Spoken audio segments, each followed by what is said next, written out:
I don't feel like I really need to go into how amazing and influential Doom is. Partially because I just did. From the original titles to the reboot, Doom's violent, gory heart can be felt all throughout the FPS genre, having defined the category all the way back in 1993, and with the design choices still being used up until modern day. But there are a few studios, individuals, and titles that feel so closely related to that of Doom. So much more than your average FPS, and take up after the legendary game more directly, and each furthering and growing the identity of the modern movement shooter. I'm Sin, and these are the children of Doom.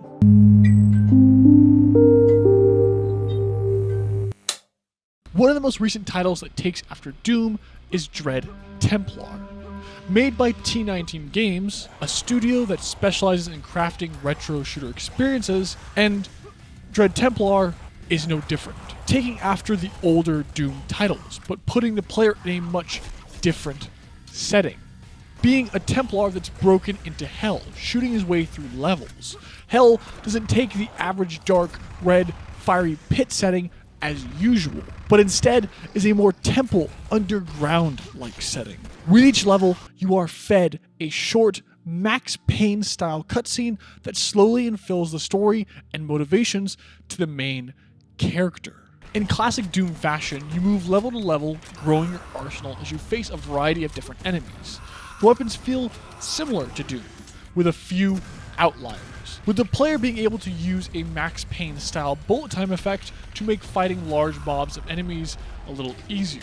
Dread Templar is a very simple game that feels so closely related to the original Doom game, but in that same sentiment, it struggles to set itself apart or grow in meaningful ways outside of a modern coat of paint and different setting.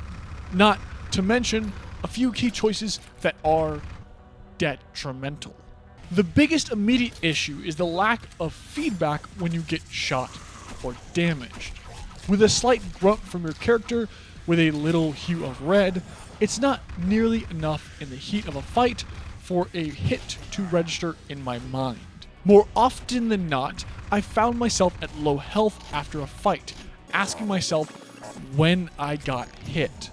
And no indication outside of the number at the bottom left of my screen that I should probably be trying hard to get a health pack as soon as possible, all giving me a false sense of security mid-fight, and making it more confusing and frustrating when I die.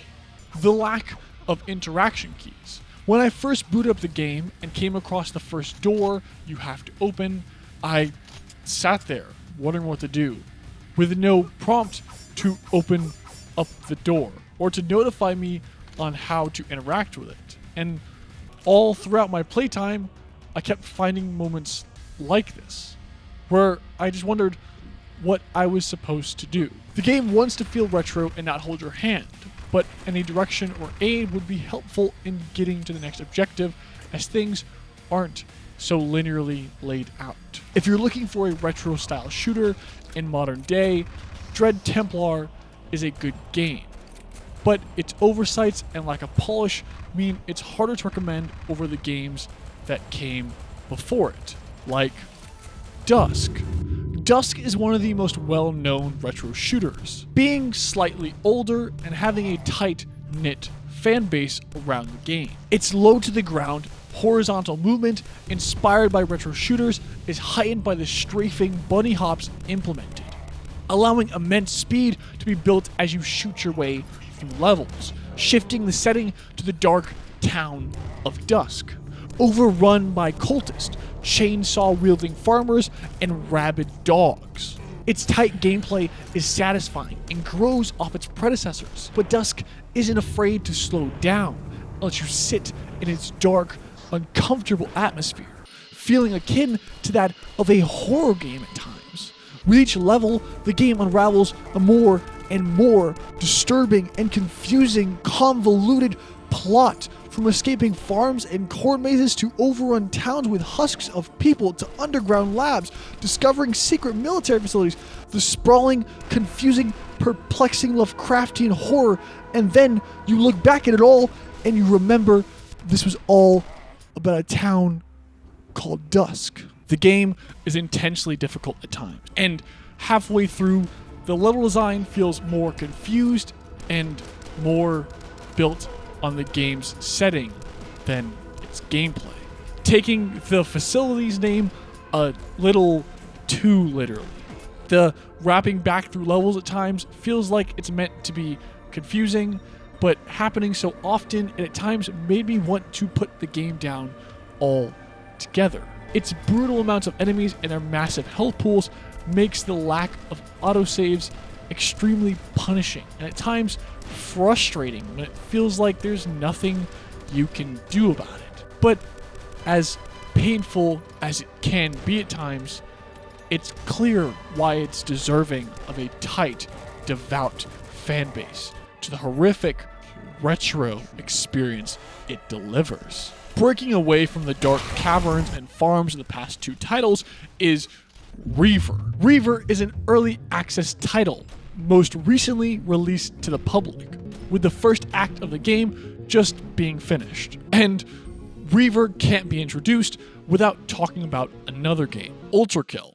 Reaver is inspired so directly by Doom and Quake because it takes more directly from Overkill, a more popular title of the same niche. Reaver's brightly colored neon levels, driven by music, is a stark contrast to the rest of the genre. But in its movement, gunplay, weapons, upgrades, level design, introductions, everything, it's so clearly Overkill. Reaver does a lot to set itself apart. Its intense focus on movement and verticality has to be noted, with many levels asking you to literally bounce off the walls as you fight, spending more of your time in freefall than you will on the ground. And with so many attacks of enemies driving you to slide, dash, and jump out of the way after a few hours of gameplay, my hands were literally cramping from the amount of input I had to put into the game. It takes the game cycle of Overkill and finds little ways to push itself just that little bit over, changing it just enough that it feels so much more chaotic and sprawling in the short runtime the game has so far.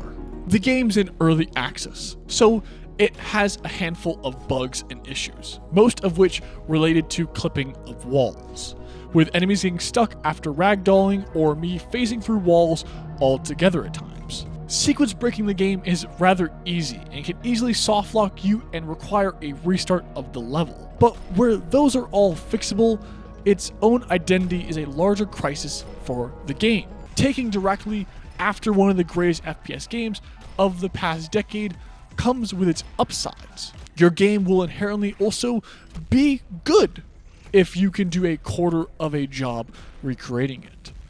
But this game will never outgrow the shadow of Overkill in its current state. A lot of Overkill's beauty in its game design comes from its simplicity, its diverse cast of enemies, its clear weak points, and smartly introduced mechanics.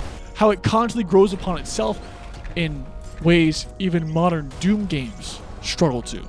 While Reaver is trying to be more ambitious in its movement and level design, it loses the beauty in Overkill's complex simplicity. Its enemies all blend together, with most of the game's cast not standing apart enough from each other, or changing the gameplay farther than just shooting them in the face for maximum effect. Reaver's weapons are great, but the revolver stands out as the clearly best option with its quick time to kill if you can land your shots, and makes everything else feel lackluster and less useful in comparison.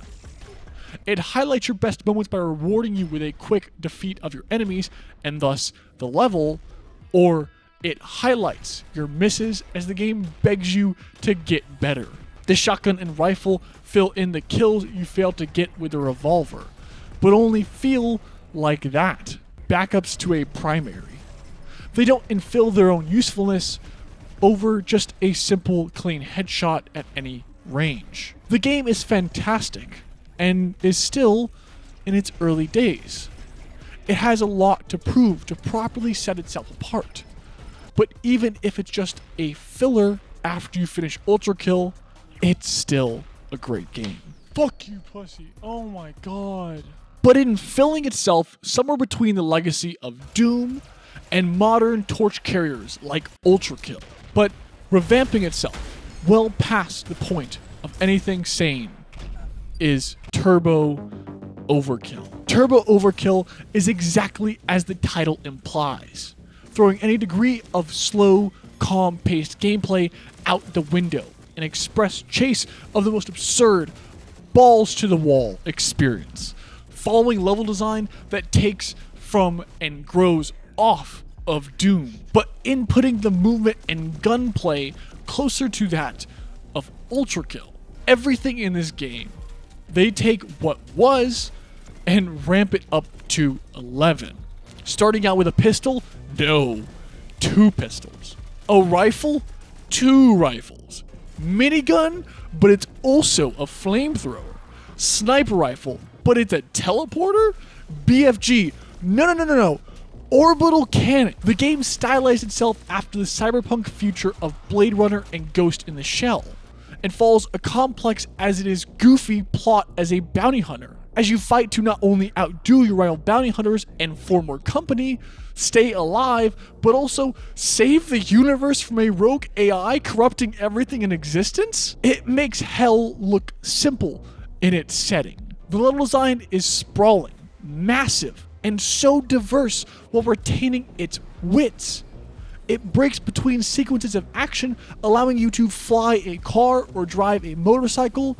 It provides such a large degree of customization in your playstyle, with such a large amount of upgrades accessible to the player. Its enemies get larger as the game goes on, each looking so different and challenging you in a new way. All concocted with the oddest abilities and cybernetic enhancements, from a grapple in your hand to micro missiles shooting out of your shoulder, to your leg being a fucking chainsaw.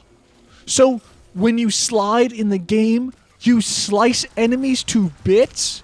Not every game has to be a masterclass of emotions and complex plots. Doom is a game that is built on the simplicity of shooting bad guys.